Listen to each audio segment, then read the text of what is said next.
Assalamualaikum warahmatullahi wabarakatuh. Selamat pagi, salam sejahtera untuk kita semua.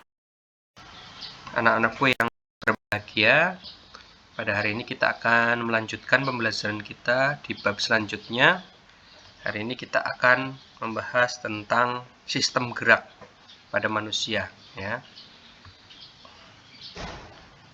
Baik. Oke.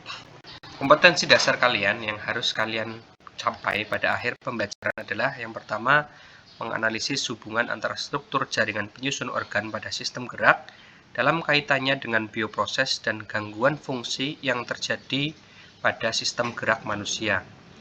Kemudian menyajikan karya tentang pemanfaatan teknologi dalam mengatasi gangguan sistem gerak melalui studi literatur. Baik. Untuk sistem gerak manusia, setidaknya ada beberapa subtema yang akan kita bicarakan.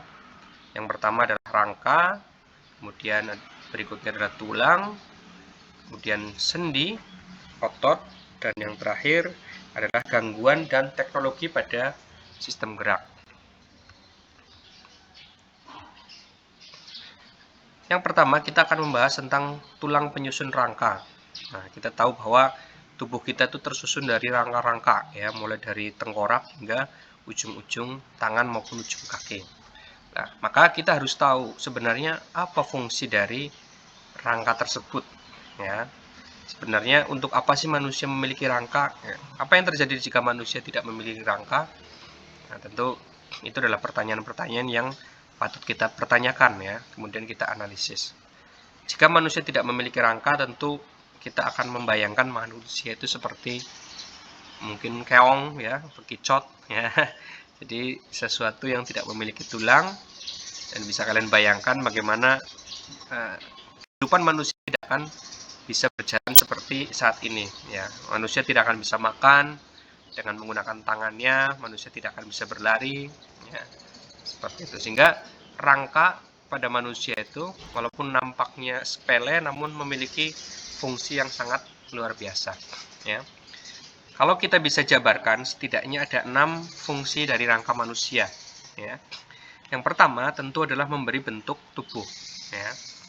Dengan adanya rangka, manusia memiliki bentuk tubuh yang jelas, ya. Kita bisa melihat bahwa manusia memiliki bentuk, ada memiliki tangan, kaki, badan, ya, dan lain sebagainya. Itu kan memberi bentuk tubuh, ya. Apalagi kalau kita fokus lagi, bisa lebih fokus ke wajah, misal tulang wajah itu benar-benar memberi bentuk wajah pada manusia, sehingga kita bisa mengenali orang-orang, ya, berdasarkan wajahnya, kan, ya. Ada yang memiliki pipi, ya, atau pipinya biasanya ada yang menonjol, ya, ada yang pipinya lurus, dan semuanya itu akan terberi atau terbentuk, ya, dari struktur yang ada pada rangka, ya. Rangka khususnya ada di tulang wajah. Itu contoh paling gampang. Kemudian yang berikutnya adalah penopang tubuh. Nah, ini jelas kita memahami bahwa dengan adanya tulang atau rangka pada manusia, tubuh kita bisa berdiri dengan tegak, ya. Kita bisa melakukan aktivitas-aktivitas yang sangat-sangat luar biasa, ya. Misal bahkan di atlet-atlet bisa mengangkat besi, ya, besi yang begitu berat bisa diangkat. Itu karena tubuh kita ditopang dengan sangat baik. Kita bisa melakukan gerakan senam, ya, keseimbangan dan lain sebagainya itu karena adanya rangka yang memberi topangan terhadap tubuh, ya. Ketika kalian berjalan pun ternyata kaki kalian lah menjadi penopang kalian dan lain sebagainya, gitu kan. Dan berikutnya adalah melindungi organ penting, ya. Beberapa rangka tentu secara khusus, ya, memiliki fungsi melindungi organ-organ yang vital. Misal tengkorak. Siapa yang dilindungi oleh tengkorak? Ya, tentu kita tahu bahwa yang dilindungi oleh tengkorak adalah otak, ya. Karena otak itu adalah sesuatu yang sangat vital, ya, yang mengatur, mengontrol seluruh aktivitas manusia, maka mutlak harus dilindungi, ya. Bayangkan ketika manusia hanya berisi otak saja, ya, dan diselubungi dengan kulit, ya, atau otot sedikit tanpa adanya tengkorak. Kemudian kita kan manusia seringkali kadang-kadang kejedot lah, terbentur, ya, kadang-kadang mungkin jatuh dari sepeda atau jatuh dari motor dan lain sebagainya. Ketika kemudian otak kita terbentur dengan keras sedangkan tidak ada pelindungnya, nah, maka bisa dibayangkan, ya, kan begitu banyak hal-hal fatal yang terjadi dengan manusia ya karena tidak memiliki tengkorak. Maka fungsi dari tengkorak ini memang sangat luar biasa melindungi ya. Apalagi kita tahu bahwa tengkorak kita itu adalah sesuatu yang sangat keras ya. Walaupun pada awalnya memang tidak keras ya. Namun secara perlahan semakin lama manusia hidup, maka tengkorak akan semakin mengeras ya, dan semakin padat. Kemudian berikutnya ya adalah alat gerak pasif. Ya, kita tahu bahwa untuk bisa berjalan ya maka kaki bergerak ya. Kaki bergerak tentu ada rangka-rangka atau tulang belulang kaki yang bergerak. Tapi dia adalah alat gerak pasif. Nah, kenapa? Karena ketika dia diam ya dia tidak bisa bergerak pada dasarnya. Yang membuat dia bisa bergerak adalah otot ya. Sehingga alat gerak yang aktif itu adalah otot, sedangkan rangka itu adalah alat gerak pasif. Dia hanya sebagai tempat melekatnya ya. Jadi ini Pak Guru sering bayangkan ketika kalian bermain enggrang dulu ya waktu masih kecil. Dulu waktu Pak Guru kecil kita main enggrang ya. Main enggrang itu kan dia kan hanya bambu ya, bambu yang tidak aktif. Nah, ini alat gerak aktif, pasif. Tapi yang mengaktifkan kan kita. Ketika kita menaikinya, kemudian kita menggerakkannya, maka seolah-olah ya enggrang itu bisa bergerak. Padahal kan yang menggerakkan adalah kita. Jadi seperti itu ya, analoginya yang mudah. Kemudian berikutnya tempat melekatnya otot. Ya, tadi sambung menyambung dengan gerak aktif dan gerak pasif. Nah, dia adalah tempat melekatnya otot, sehingga otot-otot itu menempel pada tulang. Ya, kemudian dengan kontraksi-kontraksi otot itulah yang menyebabkan tulang menjadi bergerak. Kemudian yang terakhir adalah tempat pembentukan sel-sel darah. Hal ini tentu kita sudah tahu sejak SMP ya, bahwa salah satu tempat untuk pembentukan sel darah itu adalah di rangka manusia, khususnya dari tulang-tulang yang panjang ya, tempat pembentukan sel darah merah biasanya. Kayak itu kalau kita lihat dari fungsinya. Jadi rangka manusia itu luar biasa fungsinya ya, begitu vital dalam kehidupan manusia, dan itu dibuat sangat-sangat seimbang, kanan dan kiri, atas dan bawah itu semua sudah sangat presisi, sehingga sedikit saja ada gangguan maka tentu akan mengganggu aktivitas kita ya. Ambil contoh ya, ketika kalian misal kaki kirinya terkilir gitu, maka kalian akan begitu sulit untuk berjalan. Karena apa? Keseimbangannya sudah goyah ya. Yang tadinya kaki kanan dan kaki kiri sama-sama menopang, imbang kanan dan kiri, kemudian karena salah satu terluka ya, sedang terkilir, maka bebannya akan dibebankan kepada sisi yang lain yang sehat. Itu menyebabkan ketidaknyamanan yang sangat tidak nyaman lah ya, ketika berjalan itu rasanya menjadi tidak nyaman. Nah, berikutnya kalau kita kelompokkan berdasarkan jenisnya ya, nanti rangka manusia itu dibagi menjadi dua, ada rangka aksial dan ada rangka apendikuler ya. Kalau aksial ya itu aksis itu tengah ya, biasanya tengah. Kemudian kalau apendikuler itu yang menyertai di samping-sampingnya. Nanti kita akan lihat detailnya. Oke, yang pertama adalah rangka aksial. Kita lihat, rangka aksial itu berarti rangka yang persis ya, di aksis, garis aksis ya. Jadi membagi mulai dari tengkorak, kemudian tulang belakang ya, kemudian tulang rusuk ya, tulang dada. Ya. Kemudian kalau apendikuler ya, itu ekstremitas ya. Kita bisa juga menyebut ekstremitas itu alat alat gerak ya. Alat gerak tangan dan kaki ya. Jadi mulai dari gelang bahu, anggota gerak atas ya, gelang panggul sampai anggota gerak bawah ya. Jadi banyak juga yang menyatakan ekstremitas ya, atau alat gerak biasanya. Tuh. Nah, sekarang kita akan lihat susunan-susunannya ya. Yang pertama adalah tengkorak ya. Ini nama-namanya ini digunakan bahasa Indonesia mungkin agar kalian lebih familiar ya. Mulai dari atas itu ada tulang dahi, berarti kan dahi atau ya dahi ya. Dahi, kemudian tulang ubun-ubun ya. Karena kita sering menemukan ubun-ubun itu di bagian atas kan, makanya disebut dengan tulang ubun-ubun. Kemudian ada tulang pelipis ya, di samping dekat telinga. Ada tulang tengkorak di belakang ya. Kemudian ada tulang rahang bawah ya, kemudian tulang rahang atas, ada tulang lidah. Jadi kalau kita sebut lidah itu adalah daging yang tak bertulang gitu. Sebenarnya dia ada tulangnya tetap ya, tapi ada di belakang ya.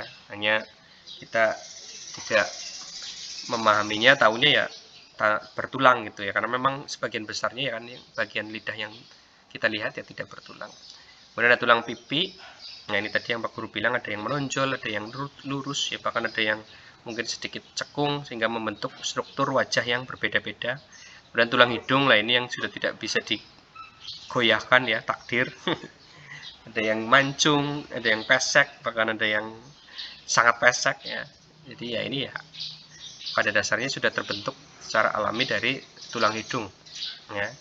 Maka jangan dipaksakan, kalau memang pesek ya sudah diterima saja, nggak usah ditambah-tambahin sesuatu sehingga malah menyebabkan sesuatu yang tidak elok ya.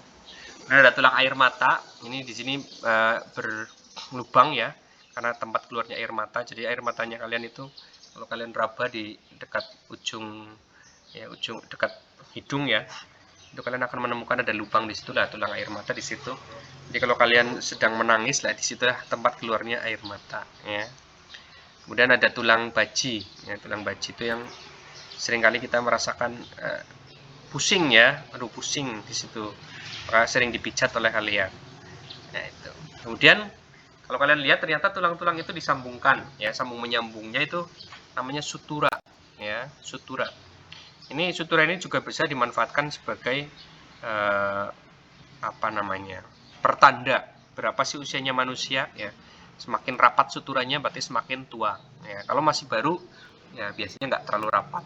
Bahkan ketika kalian bayi ya, atau kalian melihat adik bayi di sekitar kalian ya, maka bagian atasnya itu masih kadang-kadang istilahnya gimana, mood gitu ya, karena sutura-sutura ini belum menyambung secara sempurna ya. Nanti setelah perlahan semakin dia dewasa maka akan semakin menyatu, kemudian semakin mengeras, semakin tua semakin rapat suturanya, karena ada, kalau bahasanya orang geografi mungkin ada subduksi ya.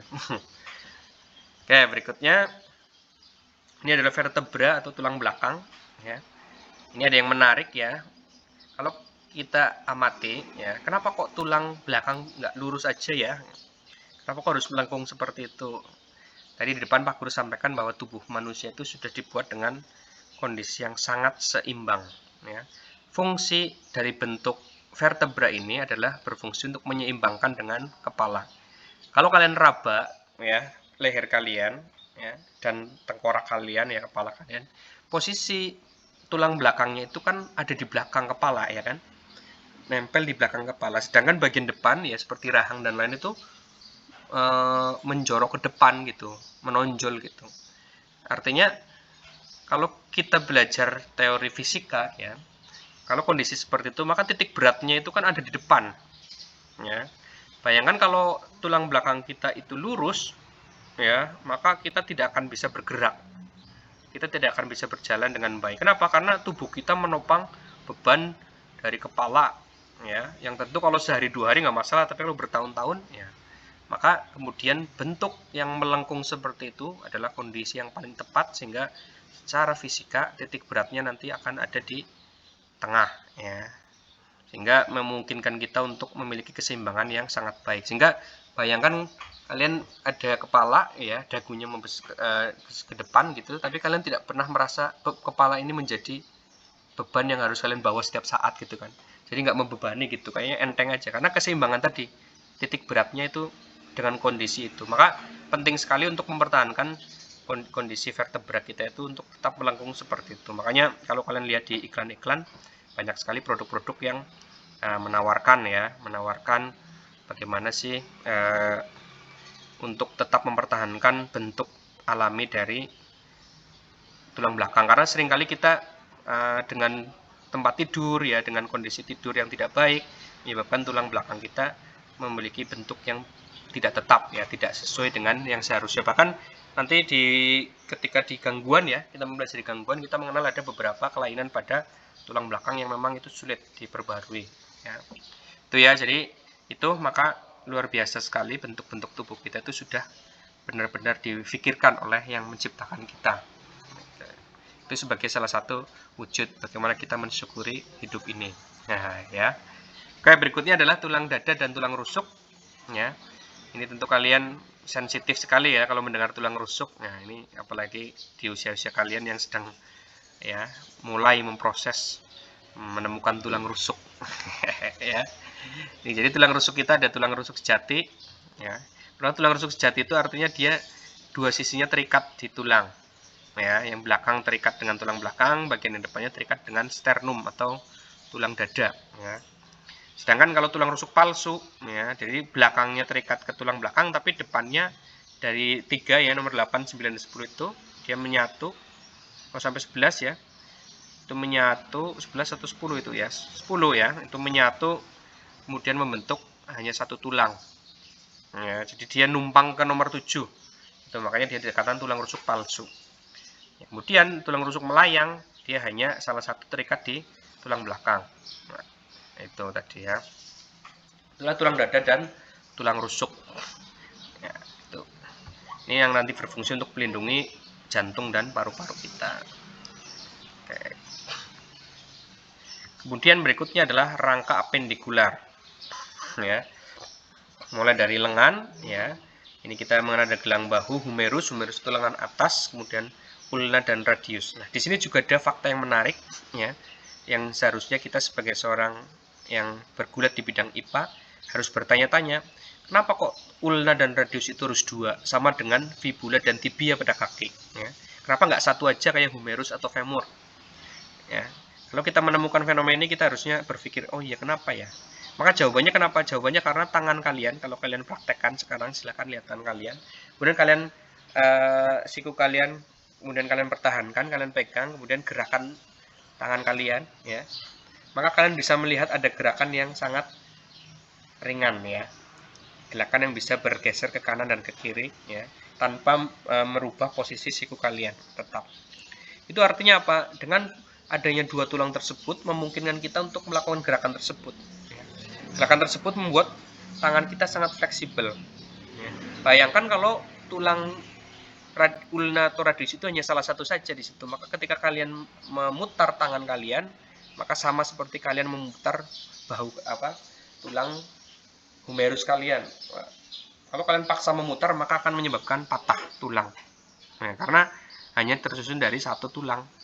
Padahal kita dalam kehidupan sehari-hari sangat sering tangan kita kan ya bergerak ya, memutar ya, bergeser sedikit. Nah, itu jadi salah satu fungsinya. Kaki pun sama ya. Kalau kalian sedang main sepak bola atau apa gitu kan, ketika kalian berlari kadang-kadang ya, kita tidak bisa menghindari adanya ya gerakan-gerakan. Kalau tulang kita hanya satu, yang bagian fibula dan tibianya, nah tentu itu dapat menyebabkan cedera ya. Jadi itu makanya kenapa kok harus 2 ya, karena di bagian lengan itu, lengan bawah itu, kita sering mengalami gerakan, dan itu sudah dipikirkan oleh yang menciptakan kita ya. Jadi seperti itu, maka sangat layak ya bagi kita untuk mensyukuri tubuh kita ya, yang sudah dititipkan oleh Yang Maha Kuasa. Oke, itu ya, itu jadi itu. Kemudian ini gelang bahu ya, clavikula ya, atau selangka ya. Ini juga nampaknya sepele sekali ya kan, hanya bagian kecil saja dari di atas tulang dada kita. Namun ternyata kalau bagian itu tidak ada, keseimbangan tubuh kita itu akan menjadi kurang kuat gitu. Jadi dia seolah-olah sebagai penguat yang luar biasa gitu. Ambil contoh, kalau kalian lihat meja ya, meja kalian, meja sekolah, itu di siku-sikunya itu biasanya ada suatu kayu segitiga yang ditempatkan di situ. Ya, itu kan nampaknya sepele ya, hanya segitiga kayu kecil aja di situ, tapi secara ilmu ya, itu benar-benar memberikan kekuatan yang sangat baik terhadap meja, sehingga meja benar-benar bisa kokoh. Sama dengan clavikula ini ya, walaupun nampaknya dia ngapain gitu ya, ada satu tulang seperti itu berbentuk kecil kemudian vertikal ya, tapi dia benar-benar memberikan kekuatan yang baik terhadap tubuh kita ya. Dan ketika tidak ada itu, maka tubuh kita akan kehilangan keseimbangan yang nyata gitu. Kemudian gelang panggul ya, ada atau pelvis, di situ ada ilium, ada sacrum ya, ada pubis, ada ischium, ada symphysis pubis. Nah, ini yang harus hati-hati ya. Untuk sakrum ya, atasnya nanti akan dia bersambungan dengan lumbal ya, lumbal sakrum.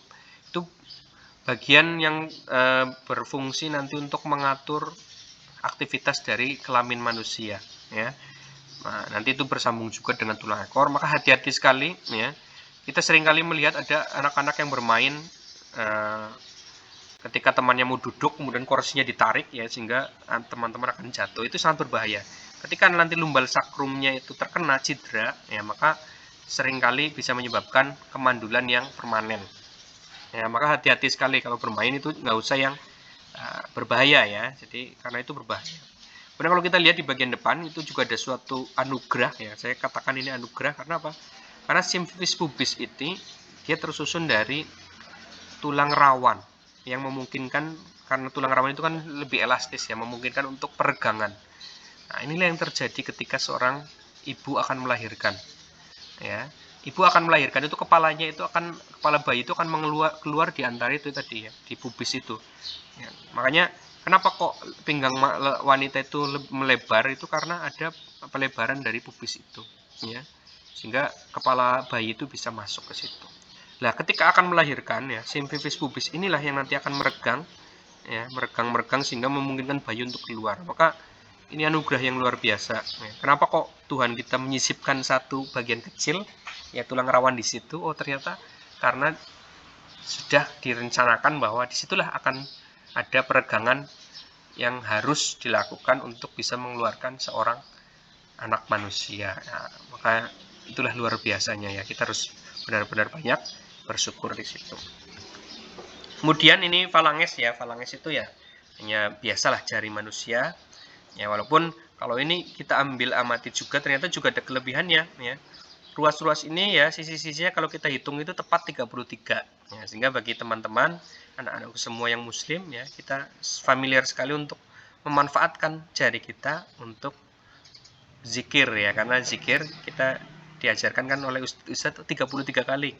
Ternyata pas sekali tangan kita itu setiap ini ya, setiap ruas-ruasnya itu kanan dan kirinya itu bisa tepat terhitung 33. Kemudian yang terakhir di bagian kaki ya. Ini yang menarik di sini adalah ada calcaneus, yaitu kita menyebutkan tungkai. Nah, ini juga luar biasa karena tungkai ini walaupun hanya benjolan seperti itu nampaknya, tapi nilai yang benar-benar dapat menopang tubuh kalian ya. Kalau tidak ada tungkai, maka kalian pasti banyak sekali orang yang tiba-tiba dalam bahasa Jawanya itu kejengkang ya. Karena tidak bisa berdiri dengan tegap dan baik. Itu boro-boro upacara gitu kan.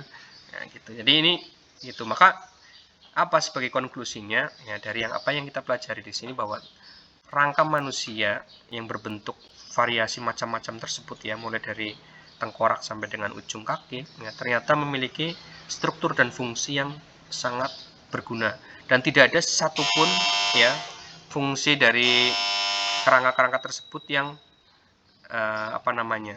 yang tidak berguna gitu. Jadi sekecil apapun ternyata memiliki fungsi yang sangat besar bagi penopangan atau pemberi bentuk pada tubuh manusia.